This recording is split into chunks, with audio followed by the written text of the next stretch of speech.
The history of the Japanese Navy is long and full of impressive successes and brutal failures. In the first half of the 20th century, the fleet of the Land of the Rising Sun was the most powerful in the Pacific Ocean and competed only with the fleet of the United States. This competition eventually led to open war, which ended with the death of the Japanese fleet, the defeat of its homeland, and in fact a legislative ban on any attempts to build something like that. However, 70 years later, in the first half of the 21st century, we see a new Japanese fleet, which of course is much more modest than its ancestor, but nevertheless not nearly as harmless as it is commonly believed. And here complex thoughts arise, first of all at the sight of their aircraft-carrying ships. Formally, Japan doesn't have aircraft carriers since about 1944, but in reality, today we will look at the Izumo-class helicopter destroyer and try to answer the question, is it possible to build two aircraft carriers without anyone noticing? The history of the Izumo class should probably be started with its predecessors, the Hyuga-class helicopter destroyers. Two ships, the JS Hyuga and JS Ise, were adopted in 2009 and 2011 and were classified as escorts, destroyers, and anti-submarine ships equipped with helicopters. In terms of performance and dimensions, they could well be attributed to light aircraft carriers, such as for example the Italian Giuseppe Garibaldi or the Spanish Príncipe de Asturias. At the time of creation, these were the largest Japanese warships since the Second World War, but these records were not enough.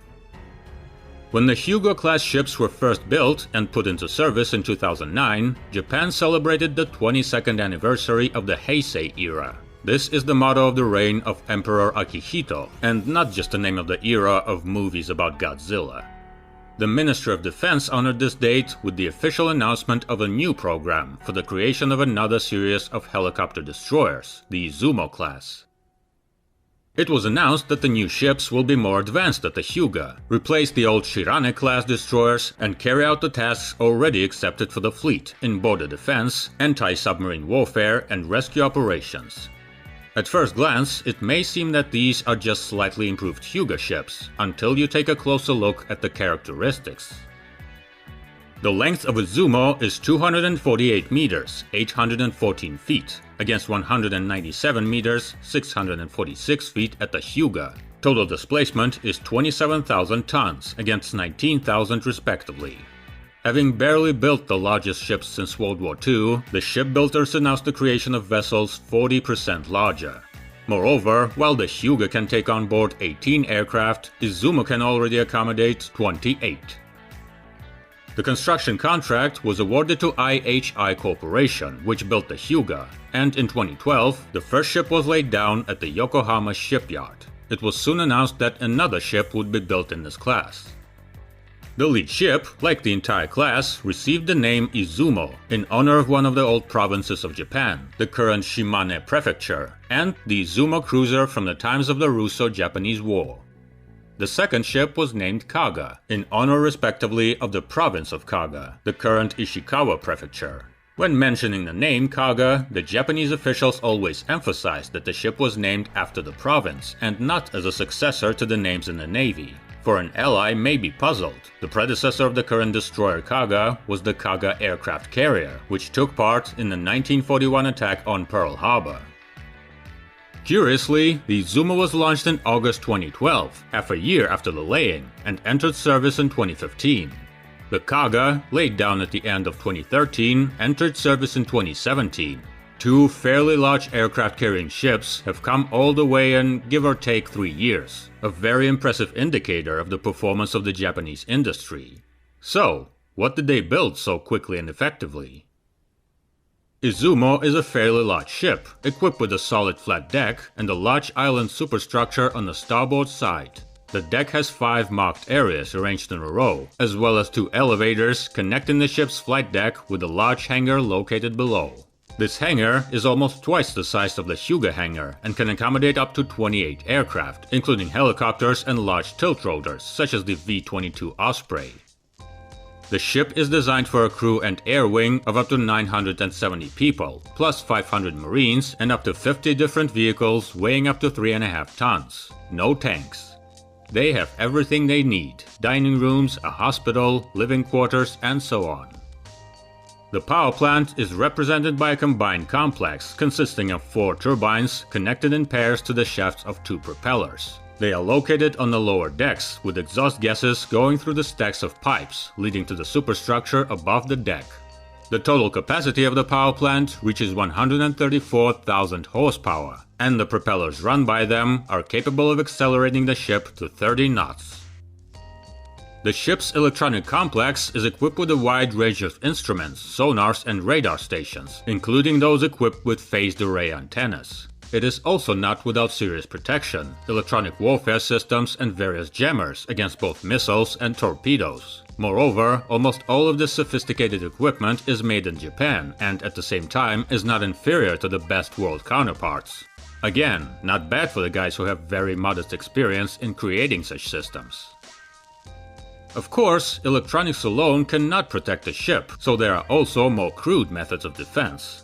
The ship is equipped with 2 pairs of air defense systems, the classic Phalanx system with a 20mm 6-barreled Gatling cannon, and the similar in platform RIM-116 CRAM system, which instead of a cannon has a launcher with 11 missiles. 2 installations are located aft of the ship and 2 more in front, Phalanx at the very bow and CRAM on the superstructure in front of the island. Finally, the main toolkit of a helicopter destroyer, the helicopters. The basis of the Izumo Air Group is the SH-60K helicopters, the Japanese localization of the American SH-60 Seahawk, which are manufactured by Mitsubishi. They take over search, transport, and anti-submarine functions. Plus, as the more heavy machines, there are the MCH-101, also local versions of the Italian Augusta Westland AW-101, manufactured in Japan by Kawasaki Heavy Industries.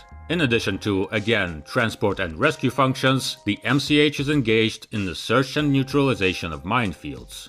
Under normal conditions, there are 7 Seahawks and 2 101s on board, with the possibility of increasing the group up to 14 units. And now the moments that military experts from all over the world argue about. When describing Izumo, it is necessary to say that this is a destroyer, otherwise an inexperienced person may think that this is some kind of amphibious assault ship like the USS America, or even an aircraft carrier. Yes, it is small, but for example the Italian Cavour or the old British Invincible are very close to it, meanwhile having no problem being considered aircraft carriers.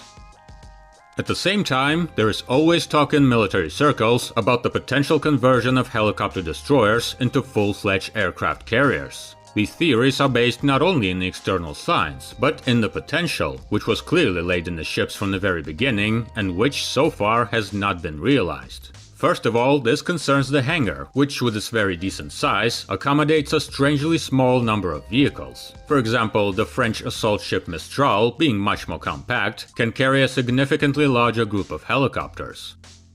At first glance, we are talking about a simply incorrect layout and irrational use of space, but if you look closely, you may think that not only helicopters and tiltrotors should stand here, but also the machines more familiar to aircraft carriers, planes. At the moment, there are 2 obstacles to this theory. First, the Japanese constitution carries a post-war legacy and puts many restrictions on the scale and capabilities of the country's armed forces, meaning that the self-defense forces are not supposed to have aircraft carriers.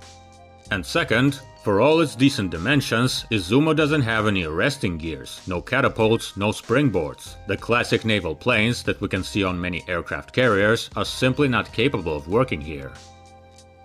The first obstacle is quite difficult to overcome. After all, changes in the constitution, especially its military part, is a political and very serious issue that can have consequences not only in the society within Japan, but also in the international agenda around it.